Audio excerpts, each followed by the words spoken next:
Olá pessoal, tudo bem? Como vocês estão? Vamos continuar os nossos estudos sobre os direitos da personalidade? Hoje nós falaremos sobre a proteção à integridade física da pessoa. E o direito à integridade física engloba o direito ao corpo vivo e ao corpo morto e o direito à voz. Quando a gente fala em proteção ao corpo, a gente tem que ter sempre em mente a primeira premissa, de que é vedada a autolesão. Significa que eu não posso, então, dispor do meu corpo e fazer dele o que eu bem entender. Isso está disposto também no artigo 13 do Código Civil, que nos diz o seguinte: salvo por exigência médica, é defeso o ato de disposição do próprio corpo, quando importar em diminuição permanente da integridade física ou contrariar os bons costumes. Tá? Significa que, portanto, eu não posso lá e pedir para o médico simplesmente cortar o meu pé fora porque eu não gosto dele, né? Agora, todavia, se em virtude de uma complicação aí de diabetes, por exemplo, né, eu precisar amputar o meu pé, aí o médico pode, porque é por exigência médica para assegurar, para garantir a proteção à minha vida, né? Então, para um bem maior. Seguindo este mesmo raciocínio, o artigo 15 do Código Civil nos traz que ninguém poderá ser obrigado a submeter-se a tratamento médico ou a intervenção cirúrgica sem a sua autorização, né? Então, digamos que eu esteja acometido de alguma enfermidade e que a medicina disponha de um tratamento médico ou cirúrgico para resolver aquele meu problema. Mesmo que seja para salvar a minha vida, eu não posso ser obrigado, não posso ser coagido a realizar aquele tratamento, a realizar aquela intervenção cirúrgica. Somente por autorização, mediante a autorização do paciente, é que pode haver aí essa intervenção cirúrgica.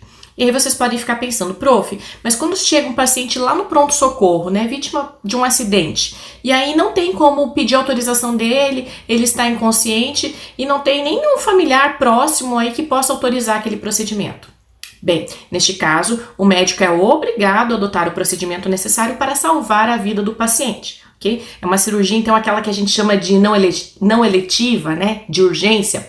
Mas não se tratando de situação de urgência e podendo o paciente decidir sobre o tratamento somente com autorização dele, porque, nos termos do artigo 15, ninguém é obrigado a submeter-se a tratamento médico ou cirúrgico, ok?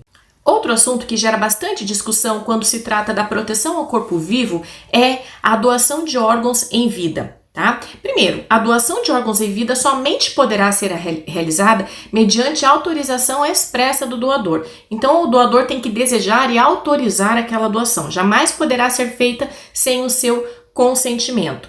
Todavia, não basta o consentimento da pessoa. Esta doação não pode causar ao doador prejuízo considerável aí à sua saúde. Não pode gerar mutilação, não podendo gerar igualmente a sua morte. Né? Então, o que é que eu posso doar? Eu posso doar primeiro se eu estiver em boas condições de saúde, né? Posso fazer a doação de órgãos duplos, como por exemplo o rim, órgãos que se regenerem, né? O sangue, a medula, o fígado, e desde que não ocorra mutilação. E para quem que eu posso fazer essa doação? Bem, diz a lei que eu posso doar meus órgãos ao cônjuge e aos parentes consanguíneos até o 4º grau. Não posso doar, portanto, para qualquer pessoa, e essa doação é sempre gratuita. Esta limitação de quem vai receber o órgão decorre da tentativa de controle ao máximo da comercialização, né? A comercialização de órgãos é absolutamente vedada, proibida. Então, somente posso doar para cônjuge e parentes consanguíneos até o 4º grau. Para outras pessoas, é possível a doação? Sim, é possível, mas aí eu dependo de uma autorização judicial. Se eu quiser doar para uma pessoa estranha, para um terceiro, para um amigo, posso, desde que eu tenha então uma autorização do Poder Judiciário, ok? Vamos falar agora da proteção ao corpo morto. Por quê? O nosso cadáver também goza de proteção jurídica. Claro que é uma proteção muito mais relativizada do que ao nosso corpo vivo, né? Mas o nosso corpo morto também é um templo a ser protegido. E aí são admitidas duas hipóteses de violação: no direito à prova ou quando houver necessidade. Direito à prova decorre em qual situação, né? Para a apuração de um crime, né? Às vezes é preciso fazer a exumação de um cadáver, submeter o cadáver a algum exame para descobrir ou a causa da morte ou para desvendar um crime. Quando se trata de necessidade, essa necessidade advém da possibilidade de você doar o seu corpo para estudos, para o avanço da ciência e da tecnologia, né? Ou mesmo para salvar vidas.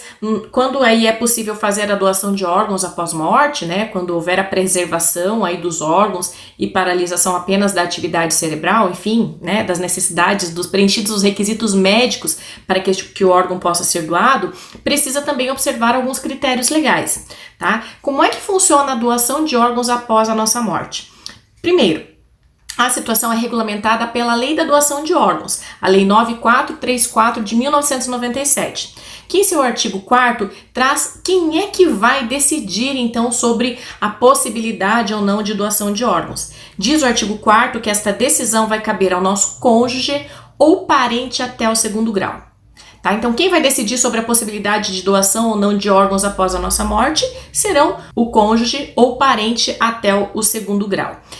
Antigamente a gente tinha algumas campanhas dizendo para você fazer constar esses documentos que você era doador de órgãos, né? Vocês podem ver que isso não existe mais, porque não se trata mais de uma decisão que fica registrada pela pessoa, ela é tomada pelos familiares após a nossa morte. Por isso que as campanhas de doação de órgãos hoje dizem o seguinte: se você é doador, se você quer ser doador de órgãos, informe a sua família, porque no final das contas serão eles quem irão decidir sobre a doação dos seus órgãos, tá certo? E para finalizar nossa aula de hoje, nós falaremos do direito à voz.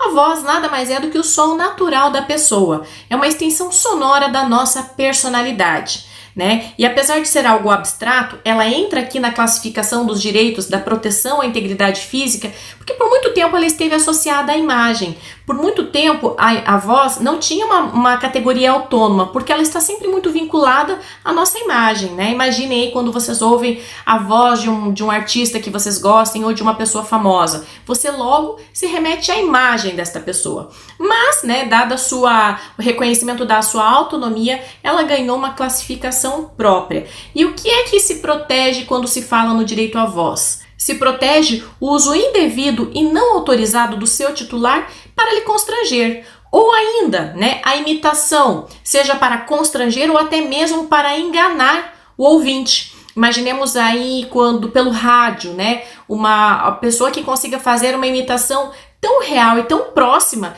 da voz do titular que confunda o público e aí tenha um cunho, por exemplo, publicitário, né? Significa que alguém vai estar ganhando dinheiro com a voz de outra pessoa, né? Ainda que não seja a voz real da pessoa, é uma imitação tão próxima que confunde o ouvinte. Então, também cabe aí a reparação e a prevenção do direito à voz quando for usado com fins comerciais, ainda que se trate de mera imitação. E é isso, pessoal. Espero que tenham gostado. Encontro vocês na próxima aula. Até mais!